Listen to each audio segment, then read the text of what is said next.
당신 이름이 뭡니까? Well, my name is Noble, family name, Denis, my given name.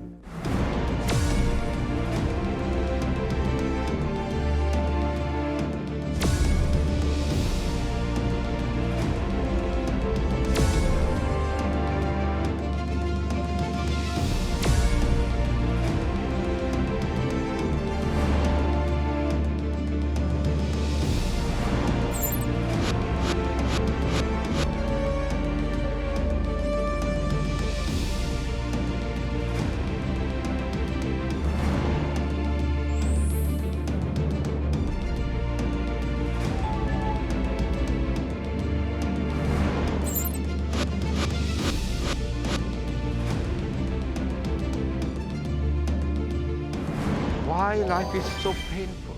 Can we free from pain during our lives? Very difficult question. I have no idea who I am. Fervoli quelquam intro is agiochoio. Hibunchoio? Well, what? You cannot be happy alone. Yeah, we are going to start, Dennis. Okay, very good. We go and we do it. Kapsida.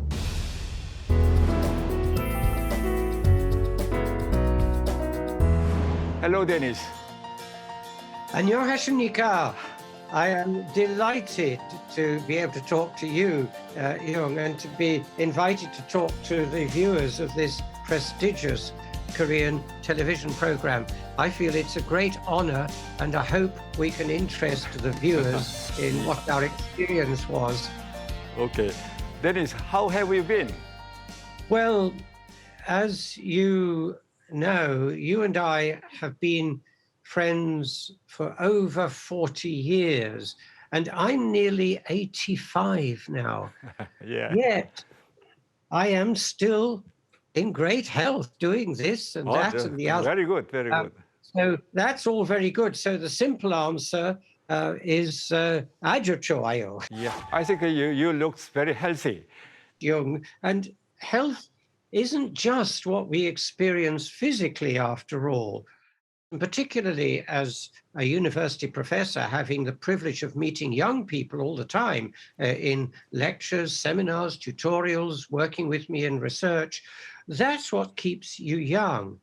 And health depends as much on what we feel psychologically as well as our bodies having a good physiology and avoiding pathology. But this is a two-way process, isn't it? Our bodies depend upon our states of mind.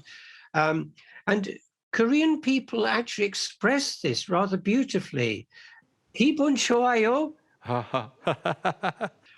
And I'm reminded of your great 19th century doctor, Lee Jima, the initiator of Sarsang traditional medicine. And he knew that when he developed Sarsang Korean medicine. It depends upon the mental state as well as on the body state. And I think that's a very important insight. How about the COVID-19 pandemic in England these days? The COVID-19 pandemic has been a real disaster here in the United Kingdom. It has been very bad, one of the worst in the world, with huge numbers of people being hospitalized and very large numbers of people dying. We still have something like 50,000 new cases every day. You people in Korea have managed the COVID situation vastly better than us. You were working hard to test and trace, to control the situation very early on. You've led the world in exactly how to deal with a pandemic like this. Yeah. We didn't. Yep. And we are now still in a lot of difficulty. Now, that's relevant to what we're discussing because it is relevant to people's psychological health. Right, It's relevant particularly Yeah, to yeah. how friendship matters. So the pandemic has emphasized even more our experience in the Buddhist temples and what we learned there. You challenged the conventional theory of the genetics through your book, The Music of Life, in 2006. You explained that DNA itself is not significant on its own. More important thing is interaction of various levels rather than DNA. The main ideas of systems biology are contrary to the well-known book, The Selfish Gene by Richard Dawkins. I believe this book induced big argument in science world. What do you think? I think it is the main argument in the science world today, and for several reasons. First of all, it is very obvious if you think about it. When you build a house, you build it with bricks or with stones or with cement blocks. That's not just dependent on the bricks alone. It's dependent upon the systems of interactions, which is why we sometimes call this kind of biology on a particular gene. It doesn't depend on any one or other of them being there. It's very clever. Most of the time, the physiology can manage with a different set of genes if it can't use the ones it normally uses. That's first what led me to challenge the selfish gene idea. There cannot be a direct connection between a gene and its function. Now, the criticism was very severe up from 2006 when that book appeared, and 2016 when there was a major meeting at the prestigious Academy of Science in the United Kingdom, the Royal Society. I was subjected on social media to a lot of online abuse. And I use the word abuse very carefully. I was called a moron. That, for your viewers, means that's a very sad. And so on. And I was also told, well, Denis Noble is a very distinguished physiologist, but when it comes to talking about Richard Dawkins' book or talking about evolution, he's like an elephant in a great big famous potter's shop, you see, breaking everything up. Well, yes, I am breaking everything up because we need to change our view.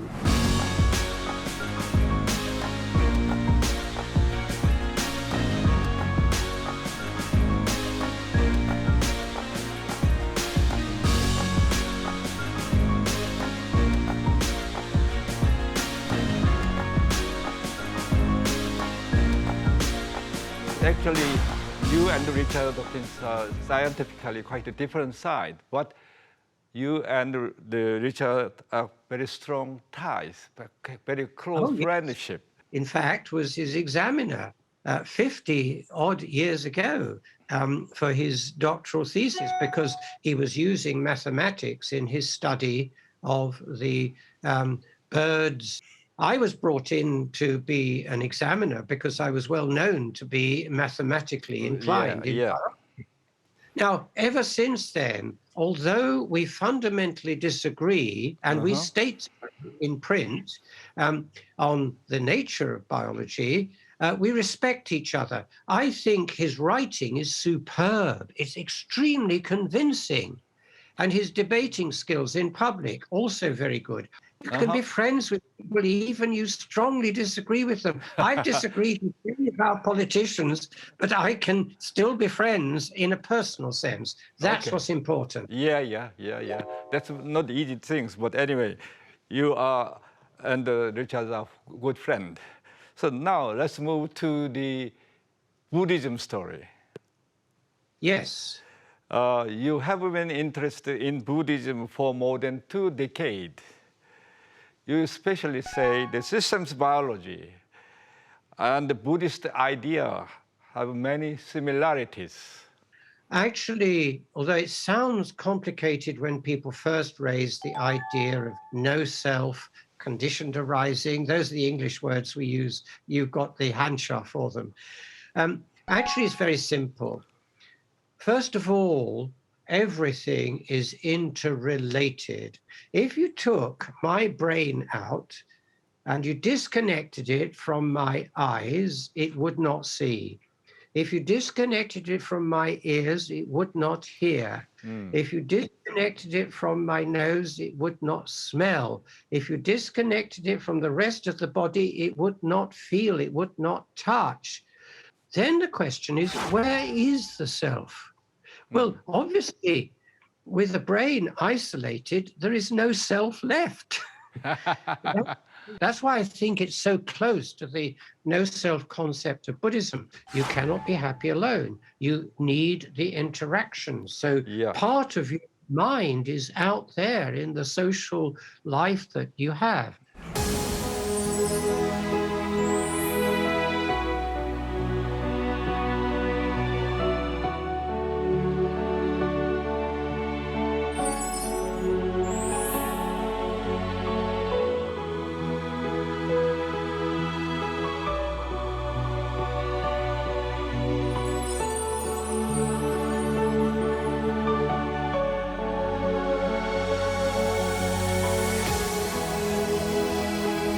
I'm sure that many would be asking the question, what has brought you to Buddhism? Well, there are two things, Jung. The two answers to that is, first of all, study. I'm an academic, I'm a professor, so I like learning. Through study as an academic and encountering two very, very seminal people in my understanding. First, Richard Gombrich writing What the Buddha Thought, and Stephen Batchelor writing The Awakening of the West. But as I said, that's not the only reason that I've been fascinated by Buddhism. Probably the much more important reason is my own life experience. For very many years, my wife was not very well. That was largely a psychological problem. It was what we call various forms of depression. It's quite difficult to live with, but it got worse over the last roughly 10 years of her life, very, very much so. You know, anybody who's had to cope with Alzheimer, with depression, I have great sympathy for them. With relatives who have those kinds of difficulties. It's one of the major challenges of the world today, because the aging population is producing more of that kind of problem. Now, from knowing about the Buddhist tradition, I asked myself the question, is it worth trying their meditation techniques? I just went at about 6 o'clock in the evening for about an hour and a half to join the monks. What I began to learn is that you focus on something. Of course, the usual teaching will be focus first on your breath, your in and the out, and watch the rhythm of your breath. But that's only a beginning. You can focus on almost anything. It can be a candle flame. It can be the silence in the room, the silence of the monks meditating. And that's when you do it together, because it's very difficult to get that experience entirely on your own. The consequence of that, though, was that I found that I could face the day more easily. It doesn't remove the pain. It doesn't remove the anxiety. It makes it easier to manage it, easier to deal with. And there are many ways in which that is the case. And incidentally, people often ask the question, is meditation difficult? Well, no, it really isn't. About a decade ago, I introduced the famous monk, Silla monk, Wonhyo, and his book, the eminent scholar monk, whom I respect. It seems that you are more into Wonhyo than I am. Well, I don't Yes, know yes, about you, yes. but I do have many books on him. Yeah, yeah, yeah. That I was really surprised to learn that you even learned the Chinese character to understand the poems of Wonhyo. What made Wonhyo so fascinating you? I came across this extraordinary poem. It's about 20 lines of Hancha, Chinese characters, Right, yeah. and it explores the relationship in plants. We're dealing with now a different kind of living system, plants instead of an animal, but the same applies. They're made of cells, they have germ lines, they have eggs and so on. They're called spores, and their seeds are what produce the plant. The plant produces fruit. The fruit contains seeds. Seed, The yes. seeds come out and start the whole process again. And of course, he fully realized this is a circular, conditioned causality. Yeah, It is everything determining itself and each other. You right. cannot have the seed alone. You cannot have the fruit alone. Really beautifully written one, yeah. The seed is not in the fruit, but it is not only the fruit, and so it's difficult to summarize it properly. Now, the question of what I then did, and the reason for being concerned about the Hancha, is I'm always very cautious about translations. I found it online. And then I just laboriously, with huge dictionaries of Chinese characters, I worked through one by one through all the Chinese. You know, I then produced a kind of literal translation.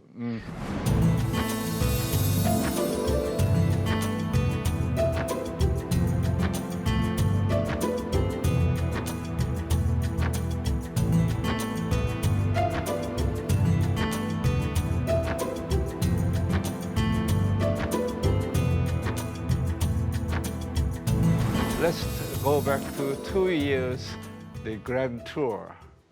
Yes, the grand tour of the temple. Visiting Buddhist temples in Korea for the documentary filming feels like a dream for me. Most impressive thing for me was at Silsangsa Temple, Namon.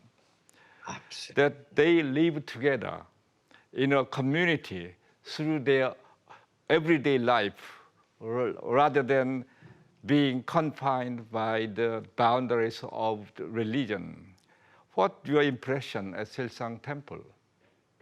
Oh, sheer joy, Young. I felt so emotional about that visit. Noble Tsunim is an extraordinary monk.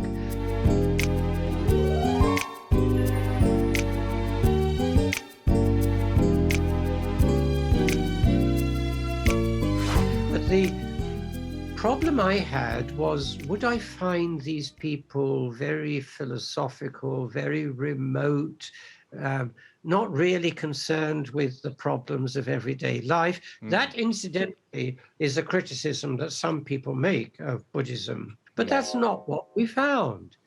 We found a man with a huge heart and a gift for friendship. Another part of that story at Silsang Sa, and it illustrates the point very well. There was a young boy in the temple, I would guess no older than about 12, and I don't know why he was there. As soon as he saw me in the temple grounds, he would run straight after me. And all he wanted to do was to sit down together on the floor and hold hands. That's it. Now, my Korean was very simple, and just a few greetings, you see, 안녕 하세요 and 아주 좋아요. He would sort of smile and nod, and of course he had no English. But you see, the interesting thing is that simple process for him was healing. Just being able to hold hands like that. This was somebody who wanted warmth, human connection, and that's what Doba temple, Silsangsar, was providing to people the warmth of human connection. Yes. And that's what impressed me. And therefore, when I was asked, at the end of the temple stay, Professor Noble, what do you feel about it all? Not just the visit to Silsangsar, but the other temples too. I said, it's like a homecoming. This is like something I've learnt about for many, many years. Mm-hmm. And now I find it in practice, the actual process by which a monk like Noble can end up giving people that warmth of connection and indeed encouraging it amongst others. You cannot be happy alone. Yeah. You cannot be happy. The way humans are social organisms, so are dogs, so are cats, so are many other organisms. I'm sure the whales in the sea know where each other is. They send message through hundreds of miles. Right. Everything is social, and the social connectedness is part of the health-giving process. And the temple stays showed that beautifully. Yeah. We can talk about the Silsangsar experience endlessly.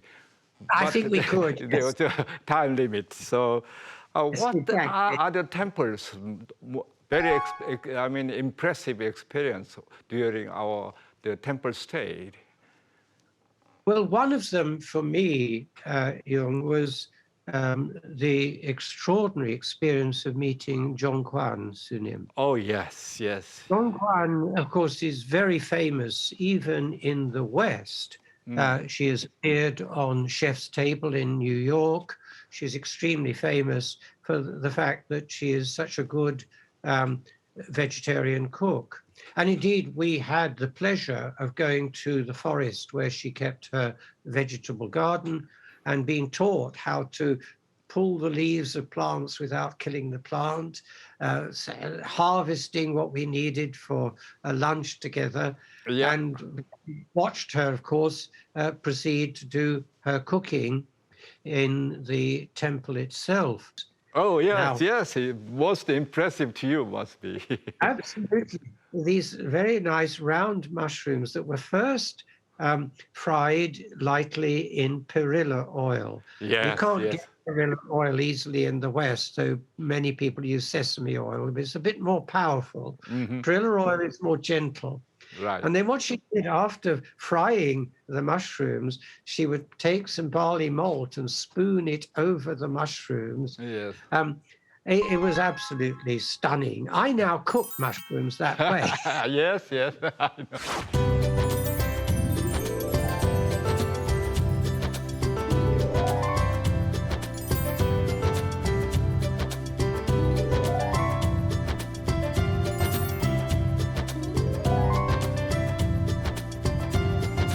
The other extraordinary experience was that in the last conversation with her, I put in a question that wasn't in the script. I said, well, could we hear you sing?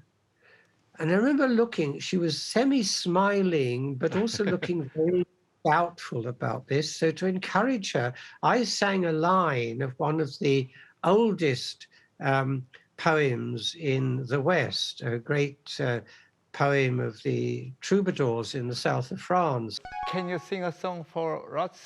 Some Occitan song? I'll tell you the song I used for convincing her to sing for us, to chant for us, was the most famous of the Occitan medieval songs. It's about 900 years old, and it's called the Destino, which means the poem in 6 verses and 6 lines. And it just tells of the nature of your heart and how it pours out. Lu fem voli quelquam intro, non poces pecescoi sendre ni unglo. Then he finishes at the end of the song with going, he calls it paradise. That's the equivalent, of course, of the Buddhist nirvana.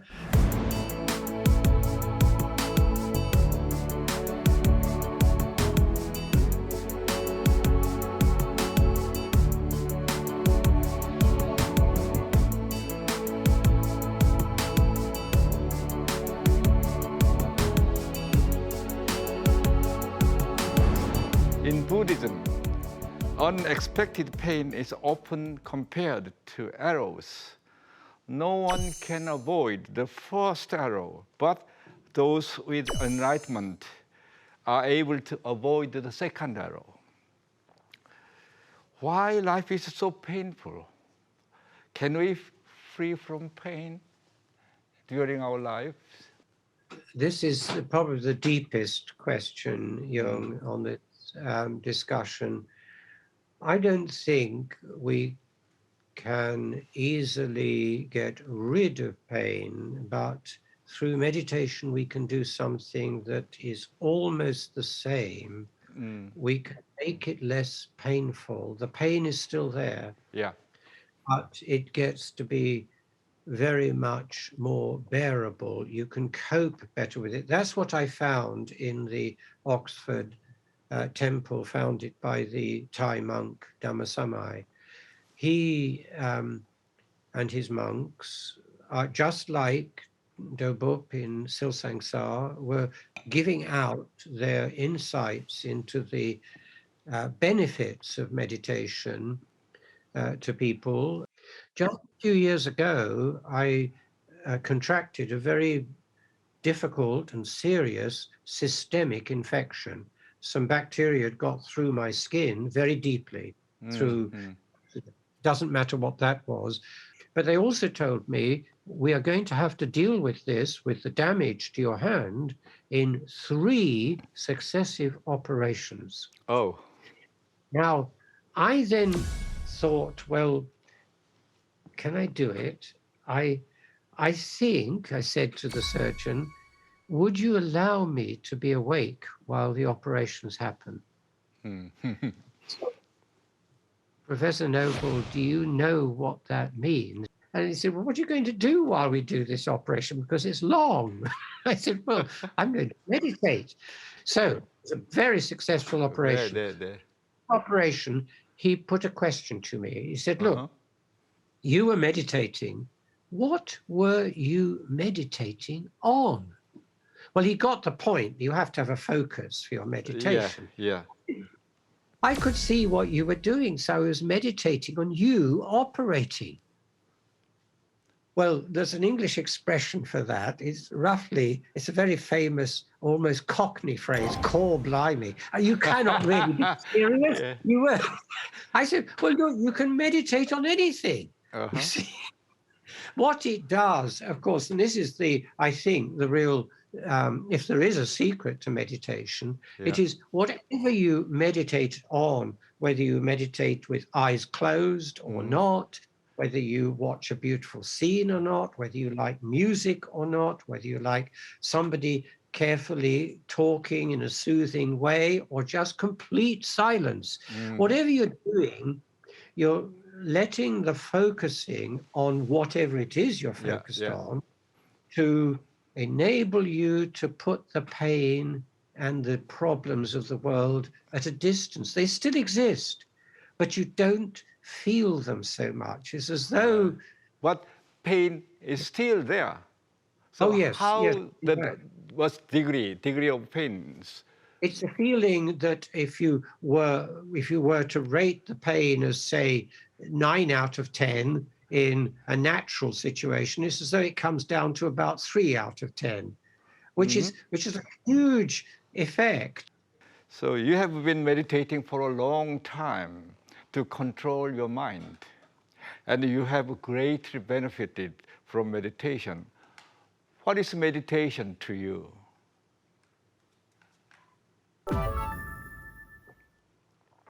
I think I discovered, when I attended the meditation sessions in the Oxford Buddhist Vihara, the Thai temple, I discovered something about myself, which I think is very interesting. I think I've been meditating all my life without knowing it. I thought back to being an 18-year-old boy at university in London, London University College London. And because I was living in the south of London, University College London is in North London, I had a 1 hour cycle ride to One go day. both ways. Uh-huh. 1 hour to reach University College London. I would leave University College London and arrive at my family home an hour later, Uh-huh. and I would not remember, how did I pedal through the streets? I Uh-huh. don't mean, well, of course I knew that I pedaled the cycle, but it happened almost automatically. So you can meditate any place. I think so, yes. Yeah. And I think, therefore, there is a very major lesson for your viewers, which is that we shouldn't think that meditation can only be done with monks, can only be done in a beautiful temple. That's not true. Yeah. It can be done, as John Kwan Sunim showed us, it can be done while you're cooking. Yeah. I think the mental exercise of focusing and Yes. concentrating. Yeah. In fact, people have done experiments with brain scanning on these people in the United States, showing that their brain processes are changed by that extremely long experience of meditation. Oh, yeah. Their Yes. brain processes that create the feeling of kindness towards people are actually improved. But many people wonder, just the concentration automatically lead to meditation state, or it's a different state?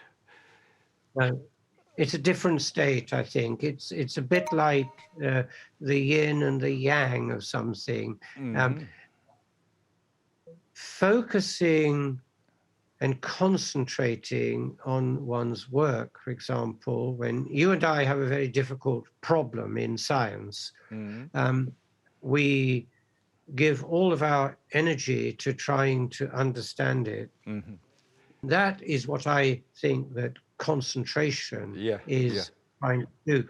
But meditation is almost the opposite. It's almost as though you are trying not to concentrate. I see. It's what the Buddhists call letting go. You let your mind run freely. Now, what many people say is, but look, if I do that, all sorts of ideas come rushing in. So that means emptying.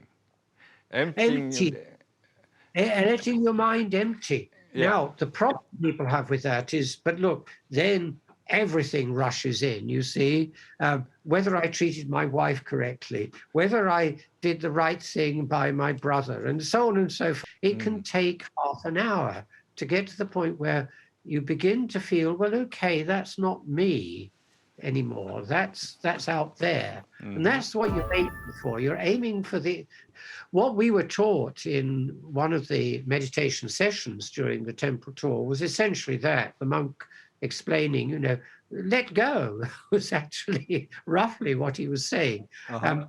So I think they are almost polar opposites. They're both mental activities, certainly. They're almost the opposite of each other. That's why I call them the yin and the yang. Right.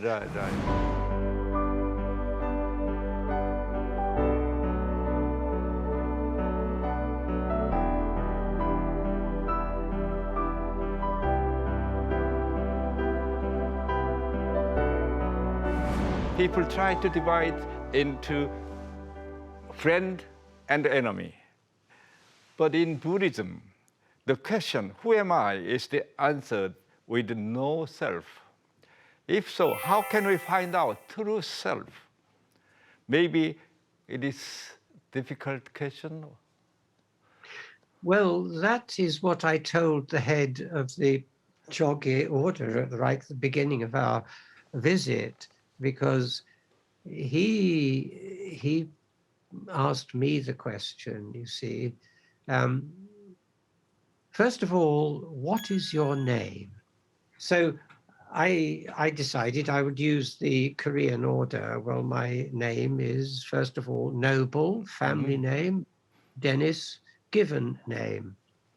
And then he looked at me and there's his finger you see coming out, and what Professor Noble, if I took that name away from you, who are you then? Yes. I said, very difficult question. I have no idea who I am.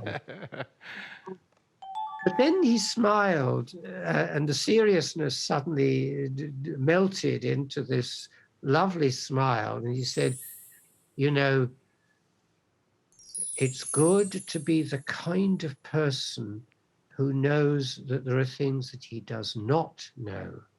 Now, that's quite difficult for scientists to get used to, but I think it's absolutely correct. The fact that the more, and we know this as scientists, the more we find out, the more new questions there are to ask about. Yes. Well, it never stops. And there's no reason to think that it ever will stop.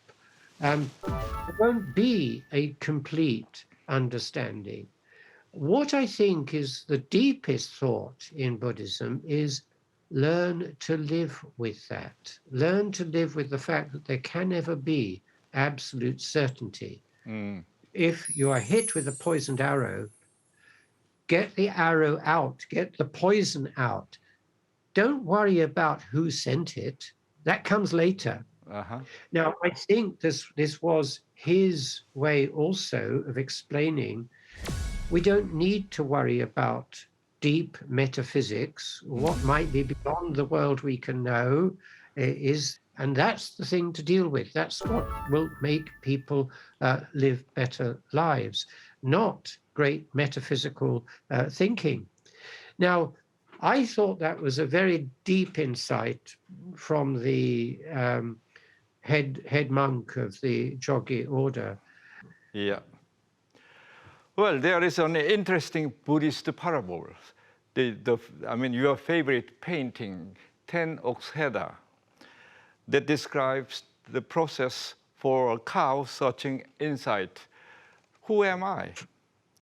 This is the famous ox herder parable, well known in Chinese and Korean Buddhism. I have a beautiful illustrated book. There's the young boy with his flute on his ox after he's found his ox. I think the insight here is that the parable needs to be interpreted that the ox is the boy trying to find himself. That's right.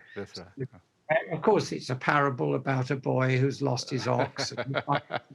But it's also saying when you find yourself, you realize that it's a no self because you are related to everyone else in your social environment. It doesn't exist just in you alone. If you want to look inside here to find the ox, it isn't there, the self, it's not there, it's in the social interactions. So it comes back at the end to the same statement as Do Boksunim made, which is you cannot be happy alone. You have to achieve happiness through social relationships.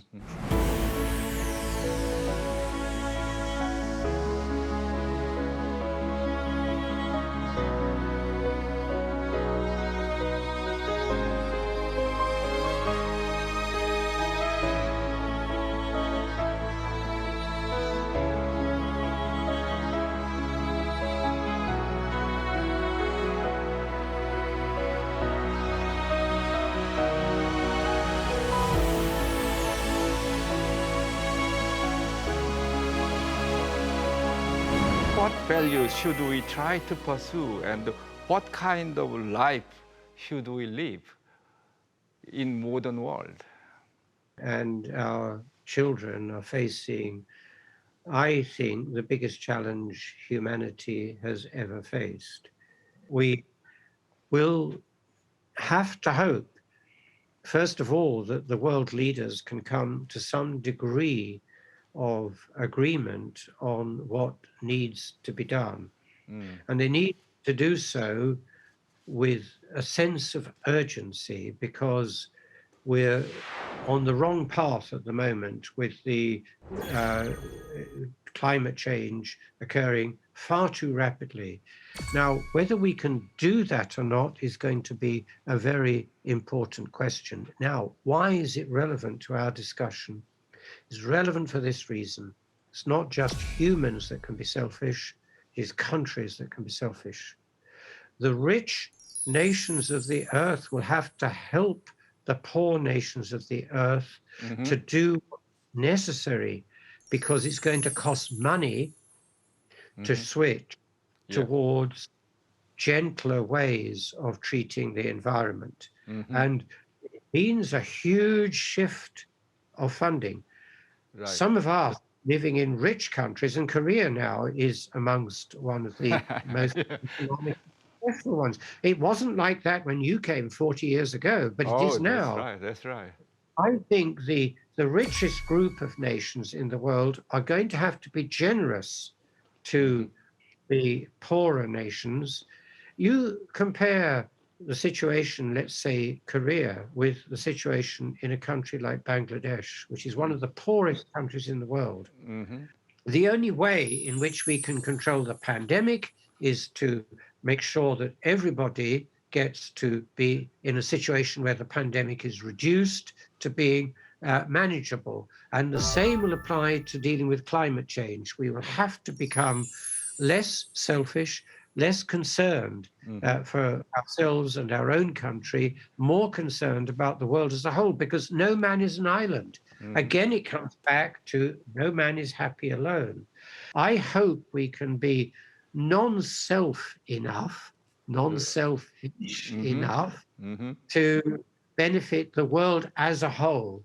It needs a coming together. Yeah, yeah. How do you expect we can meet safely in future without COVID?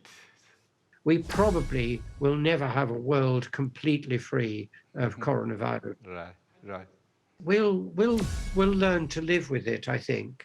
And now there is hope, because I think it has a lot of lessons to give us as physiologists. And I've been very excited to discover more and more about immunology during this pandemic. And in fact, one of the key people developing the Oxford AstraZeneca virus vaccine is one of my former students. He told me so. Yes. I approached him about it, and I felt very, I didn't know that he was one of my former students, but I felt very pleased that I had managed to be a professor teaching in physiology lectures, those who are now trying to save the world by producing the cheapest possible vaccine, which is what the Oxford AstraZeneca one is. That is special. That's very special. Would you like to any the additional Buddhist philosophies and learnings you would like to share with more people? Some more. Yes, that's a very interesting question, Jung. I would like to sum up what we've discussed in the following way. It seems to me that practicing Buddhist methods, and incidentally, you don't have to be a Buddhist in a technical sense to do that. You know, people who are Christians, Muslims, Hindus, or I don't know, Zoroastrians and whatever, you know, you can use these techniques whether or not. I mean, it's a very interesting aspect of Buddhism, which I remember also His Holiness the Dalai Lama insisting on very much in talks that I've been present at. We're not in competition with any religion. You know, it doesn't matter whether you think there's something up there or not. What matters is what you do down here on earth. Now, I think that's a very good approach. So I think the treasure that you and Korea as a whole has nurtured for nearly 2,000 years now, because Buddhism first entered Korea probably as early as the 3rd century, but it's getting on for 2,000 years in which you have nurtured this great tradition. It is full of insights. They don't compete with other religions. That's a very important for Oh, people yeah. to understand. Yeah, I think so. That's right. How about your feeling about our discussion so far? I'm very happy, first of all, to be having a great discussion with you again. It's just amazing. And to be able to do it as two friends that have kept their friendship for 40-something years. So, do you want to have the second session of the tour of Buddhist temple? Oh, of course. Oh, If in my second life, I Yeah. need to come back. Yes, exactly. Yeah. Actually, there is an important temple that was missed out. Hei in Sa. Oh, yes. Yeah. So now we have to finish our discussion, and I like to say goodbye. Yes. Goodbye. See you later Yes, we'll meet again. with wine.